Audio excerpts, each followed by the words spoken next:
నువ్వేమో ముద్దు ముద్దుగా వచ్చిరాని తెలుగులో మీ పద్మావతిన శ్రీనివాసుల లవ్ స్టోరీ గురించి చెప్పేశావు.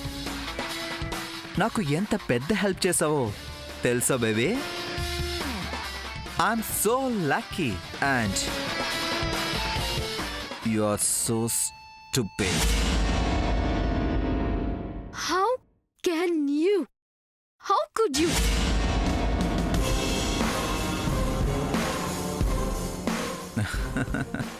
వెయిట్ బేబీ,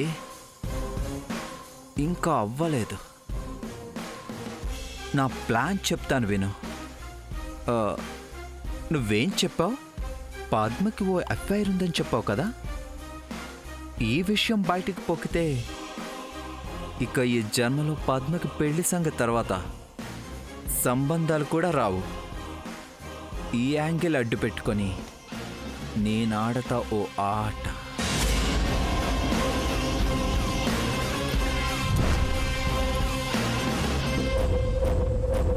వజ్రపాటి ఐశ్వర్యానికి తాళం చెవి, I mean key.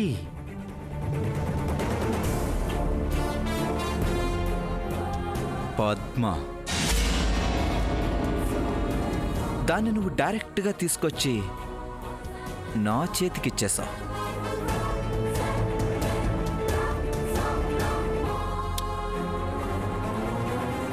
Thank you baby.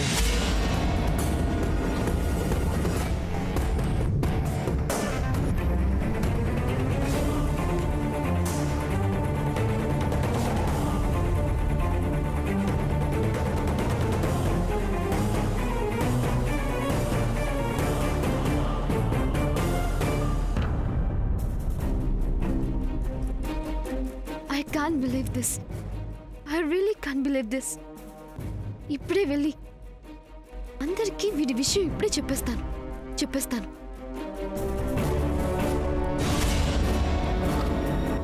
Don't even try baby.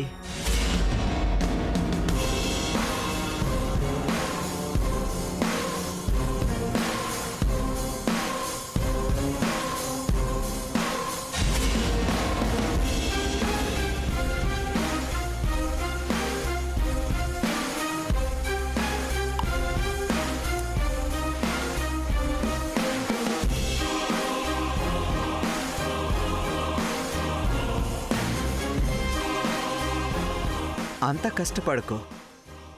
ఇప్పుడు ఈ విషయాన్ని మీ ఇంట్లో వాళ్ళకి చెప్పే శ్రమ తీసుకోకు. ఎందుకంటే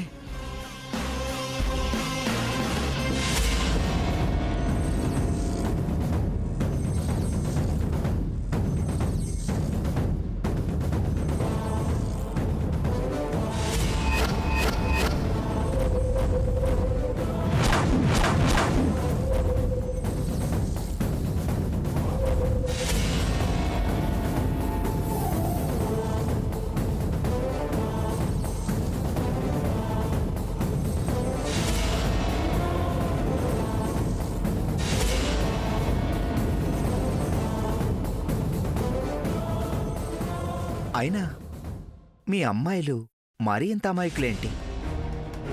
కాస్త నవ్వినా పొగిడినా లటుక్కున బుట్లో పడిపోతారు. అందుకే నాకు ఆడవాళ్ళంటే చాలా ఇష్టం. తెలుగులో ఒక సామెత ఉంది, గొర్రె కసాయి వాణ్ణి నమ్ముతుందని. మీరు మగవాళ్ళ వలలో చాలా చక్కగా స్మూత్గా పడిపోతారు. Because womens are fools, emotional fools.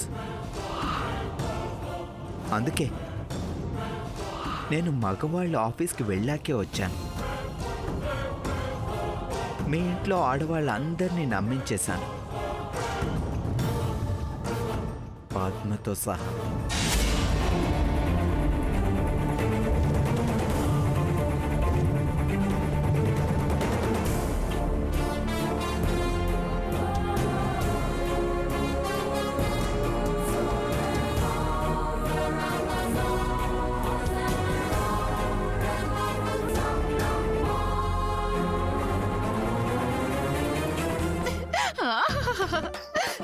Padma పెళ్లి కుదిరిపోయింది.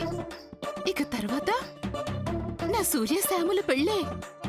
ఒక్కసారి నా కోడలొచ్చేసిందా ఇక నేను నేల మీద నడవను. నా కలలు నిజమవ్వబోతున్నాయి. ఈ ఇంట్లో నా శకం ఆరంభమవబోతోంది. ఈ వజ్రపాటి జయంతి నాగేశ్వరరావు ఈ ఇంటి మీద రాజ్యం చేయబోతోంది. మామూలు రాజ్యం కాదు, ఇష్టారాజ్యం. నేను ఆడిందే డాన్సు, పాడిందే సాంగ్, చెప్పిందే రూలు. పండక్కి పట్టుబట్టలు కాదు, అందరికీ స్లిమ్ ఫిట్ జీన్స్ కొనిస్తా. శనివారం ఇంట్లో భజన్లు కాదు, బజ్జుక సౌండ్ లో పార్టీ పాటలు మోగిస్తా. పాత చింతకాయ పచ్చళ్ళు కాదు, సూప్లు సాసులు కెచప్లతో నింపేస్తా. అందరి చేత సేవలు చేయించుకుంటా. ఇప్పటినుంచి ఈ ఇంటి పెత్తనమంతా నాదే. ఆ తాళాల గుత్తి స్టైల్ గా నా చూపుడు వేల మీద తిప్పుతూ ఇలా నడుముకి తగిలించుకుంటూ అలా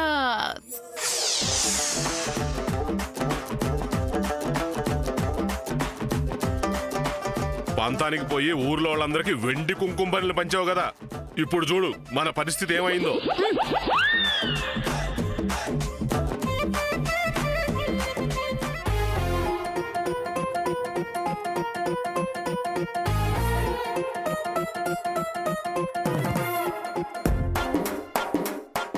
mummy yeah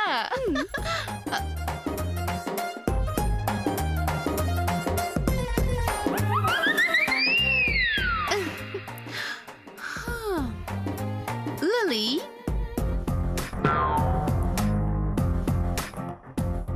Lily! Lily? Oh my God! ఇక్కడ మరకపోలేదు. ఏంటో కళ్ళు తలుపెట్టిన కనిపించేసింది. నీ కళ్ళు చాలా sharp mummy. Thank you darling. కొంచెం తుడిచేయండి. అలాగేనమ్మా. నిన్న ఏదో టీ పోసినట్టున్నా, మరకలండి సరిగ్గా పోనివ్వండి. ఇల్లంతా తళతళ మెరిసిపోవాలి. ఏ మాత్రం దుమ్మున్నా జయంతికి అస్సలు పడదు. నాకు అసలు డస్ట్ అలర్జీ.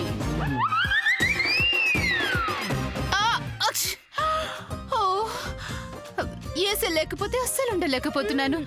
పద అర్జెంటుగా కాఫీ తీసుకుని రూమ్కి వచ్చే. తీసుకొస్తాలేమ్మా.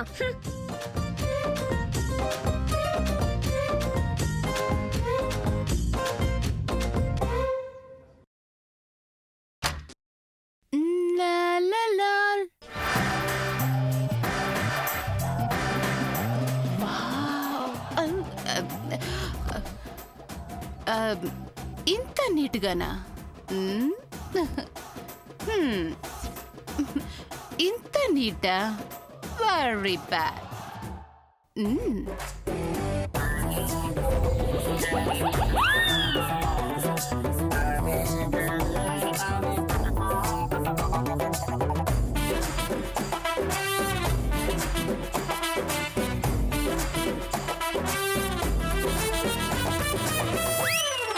ఎప్పటాడుతాడు ఇంకా కొత్త యవ్వనాలు పట్టినాక ఆడచదుకులందుకు ఇంకా ఆడతోడు తగినాక నా ఇల్లే గుల్లెంచేసి ఆ బుల్లగా రెక్కిస్తావా?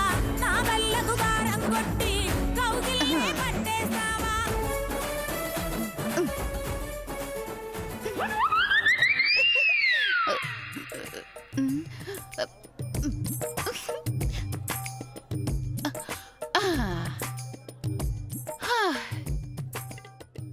ఏంటో ఈ పని వాళ్ళకి బొత్తిగా పని లేకుండా పోతుంది.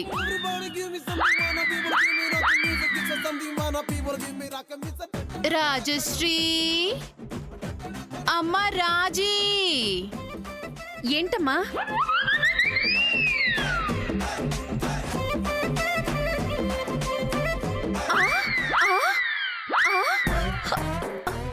ఏంటమ్మా అని అంటావేంటి? ఇది అసలు ఇల్లేనా? కళ్ళేవైనా నెత్తికెక్కాయా ఆ? మాలాంటి హై క్లాస్ ఇంట్లో నీలాంటి పని మనుషుల్ని పెట్టుకోవడం హౌ చీప్. చిచి చిచి. ఓ నేను అసలే బయటకు వెళ్ళాలి. ఏంటిదంతా? వెంటనే క్లీన్ అయిపోవాలి. ఓహ్ గాడ్. అమ్మ బాబోయ్.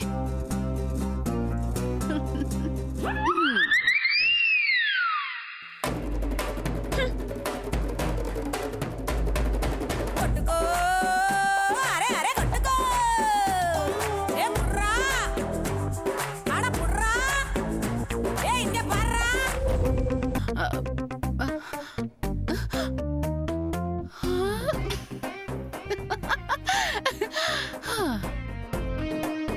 ఇది వజ్రపాటి జయంతి భవిష్యత్. మ్మ్.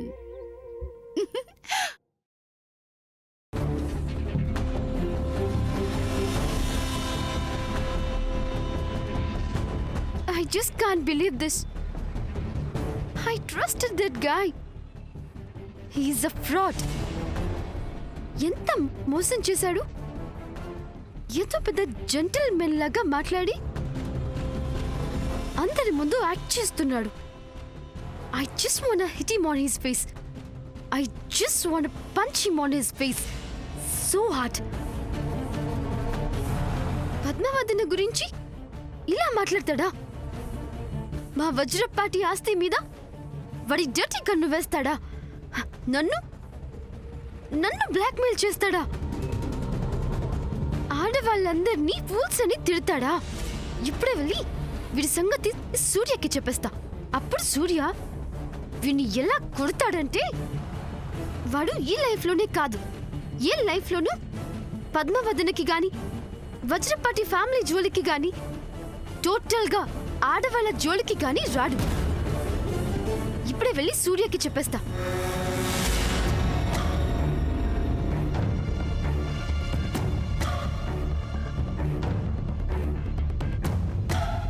కానీ సూర్య నమ్ముతాడా?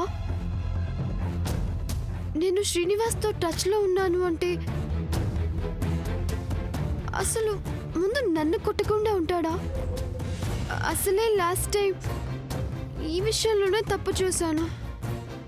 ఇప్పుడు ఇది చెప్తే నమ్ముతాడా? What if he hates me? I hate you.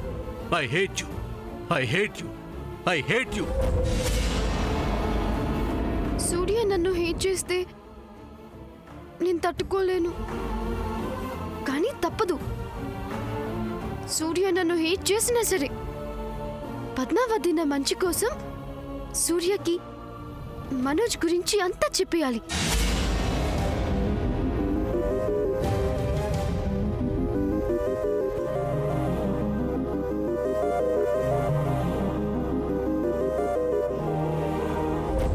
నేనేమీ హట్ అవ్వలేదు. క్షమాపణలు చెప్పే తప్పేమీ మీరు చేయలేదు. ఈ కొద్ది సమయంలో మీతో ఉండి నేను అర్థం చేసుకున్నది ఏంటంటే మీరు పెద్దవాళ్ల మాట వినే అమ్మాయి అని. అందుకే మీ డెసిషన్ ఏంటి అని సెపరేట్గా అడిగి ఇబ్బంది పెట్టదలుచుకోలేదు. Looking forward to a beautiful life with you. Beautiful life with beautiful life with you.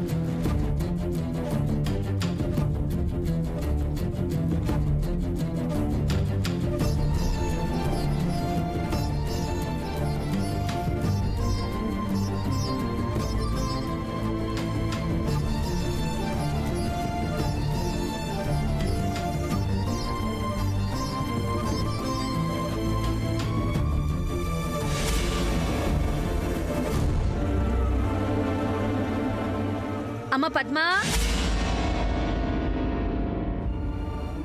అమ్మయ్యా, నేను దేనికోసమైతే ఇన్నాళ్లుగా ఎదురు చూస్తున్నానో ఆ రోజు వచ్చేసింది. ఆ అబ్బాయి అదే మనోజు. ఇలా నేను చూసాడో లేదో అలా చేసుకుంటానన్నాడు. నా కల నెరవేరింది. నువ్వు అతనికి బాగా నచ్చావు. నా నెత్తి మీద నుండి పెద్ద భారం దిగిపోయింది. దేవుడికి నేనెప్పుడు ఒకటే మొక్కేదాన్ని, నా పద్మ ఎవరికైనా నచ్చితే బావుండు, నా పద్మను ఎవరైనా చేసుకుంటే బావుండు అని. అమ్మయ్యా, నా మొక్కు తీర్చేశాడా దేవుడు. అతనికి నువ్వు బాగా నచ్చేశావే, నేను చేసుకుంటా అన్నాడు. ఇప్పుడు నా మనసు దూది పింజలాగా తేలిగ్గా అయిపోయింది. ఎంత సంతోషంగా ఉందో తెలుసా? నా జీవితంలో అతి పెద్ద సమస్య నీ పెళ్ళే. అది తీరిపోయింది. ఇదిగో పద్మ, ఎప్పుడిలా మొద్దులా సైలెంట్ గా ఉండకుండా కాస్త గ్లామర్ మెయింటైన్ చెయ్యి. ఆ అబ్బాయి చాలా స్మార్ట్ గా ఉన్నాడు. చలాకీగా ఉండేవాళ్ళంటే అబ్బాయికి చాలా ఇష్టమట. బావుండమ్మా?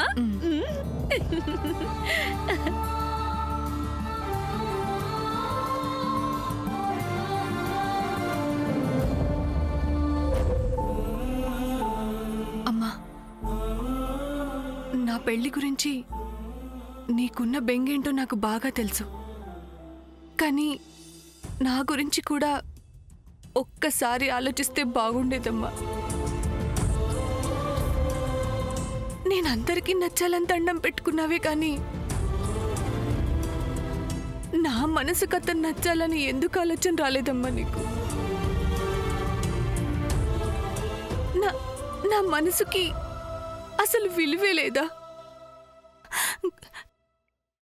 నా ఇష్టాలతో అసలు పనే లేదా? ఆనందాన్ని ఇవ్వాల్సిన పెళ్లి ఇలా మన మధ్య దూరాన్ని పెంచుతుందమ్మా. ఇవన్నీ నీకు చెప్పాలని, ఎన్నో అడగాలని ఉంటుంది. కానీ అడగలేను.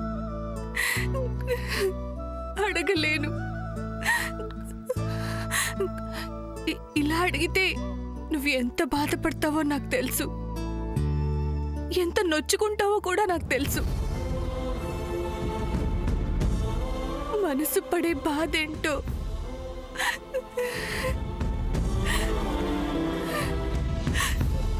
బాధపడే మనసుకే తెలుసమ్మా.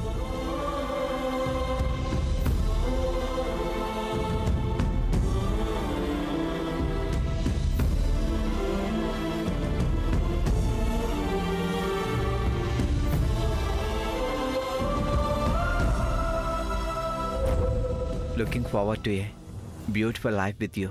Beautiful life with you. Beautiful life with you.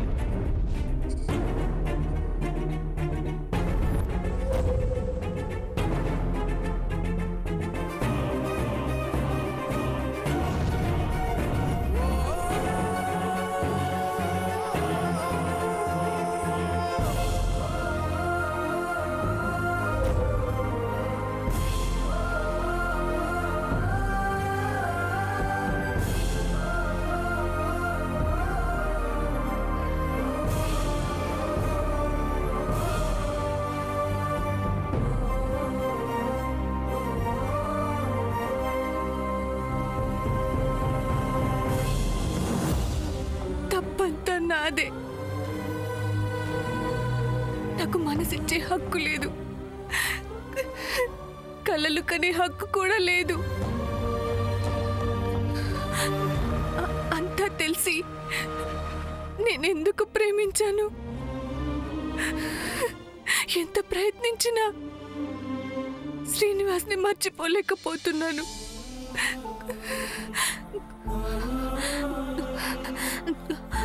వద్దు, ఇలా భ్రమలో బతకడం మంచిది కాదు. ఎంత కష్టమైనా సరే శ్రీనివాస్ని మర్చిపోవాలి. శ్రీనివాస్ని మనసులోంచి తీసేయాలి.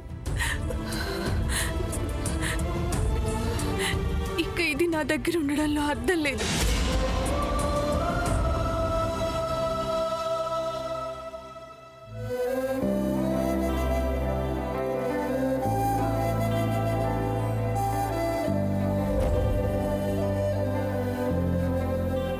నేను అతనికి నచ్చాను.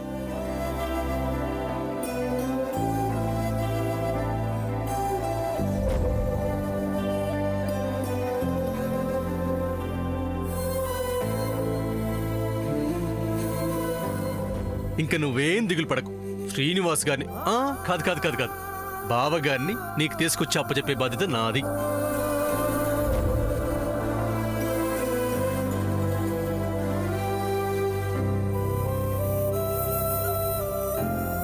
పద్మని పెళ్లి చేసుకుందాం అనుకుంటున్నాను. ఇతను రావటం పద్మక్క తనకి నచ్చింది అని చెప్పటం, దాదాపు సంబంధం ఖాయం అయిపోయేలాగా ఉండటం అన్నీ చకచక జరిగిపోతున్నాయి. ఇంతకీ పద్మక్కకి తను నచ్చాడో లేదో?